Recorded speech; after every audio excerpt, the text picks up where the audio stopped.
Welcome to Watch of the Week here on Caseback. This is a series of brief reviews and previews of recently introduced timepieces. It's not a commercial, so you will hear my unfiltered reaction, my unfiltered opinion, and our guest in this week is...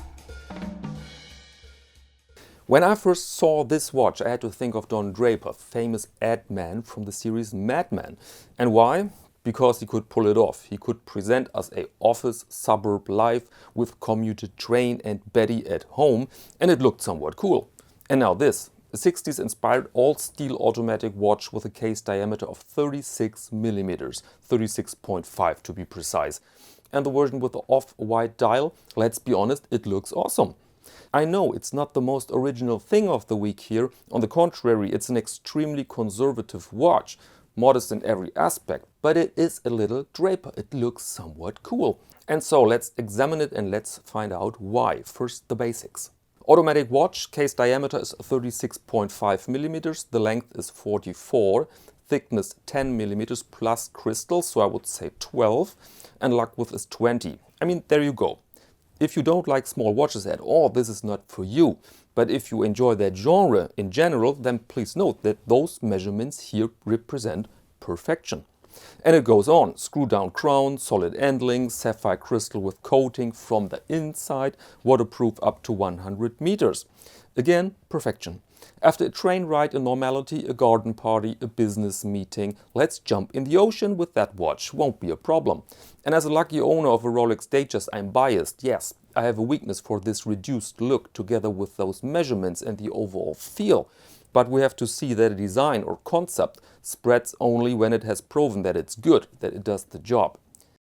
Movement, that's a Miyota with a date function. This is not perfection, of course, but we have to see the price for the entire package, which in my eyes is okay. More of that in a minute. But now let's find out why the watch looks conservative and cool at the same time. For me, the white dial here is the watch to go. Here you find all those simple elements. Note, for example, the relation between hands and indices. Perfect dimensions. Yes, Rolex did it, Omega did it, but there's a reason for it, functionality. But then all the little details here deliver a severe upgrade. Brushed surfaces in combination with high polished facets, a very organic looking crown, I really want to touch that thing. Date on the 6th, decorations on the inside of the clasp. This is in my eyes really candy on a solid steel plate.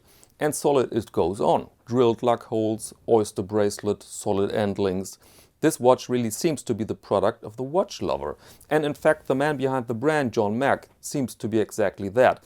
I mean, nobody can tell if it's more than marketing speech, but I personally like the story behind the brand Traska. He wrote that during one vacation in Vietnam, he ruined his vintage pullover in the ocean. And then he wanted the vintage vibe in a more robust version. And I think that's what most people want. The classy look of the Draper times without the hassle. And the only thing that bugs me a little bit is the name. I think I could get used to it, but right now it sounds somewhat Russian.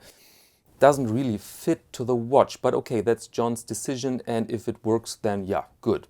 The company is very young, showed up after a Kickstarter campaign in 2018, and I think there really is a future for Traska. Last aspect, the price. 565 US dollars are about 460 euros, but please gentlemen, don't forget customs.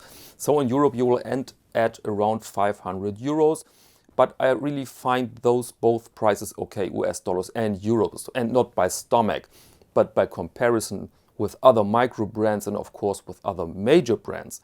So when I see this thing here in real life, I think that's a no-brainer, that's a buy. And the watch is available in early March. Dial colors are black, white and green. Okay, that's all for now. See you next Monday to Watch of the Week here on Caseback.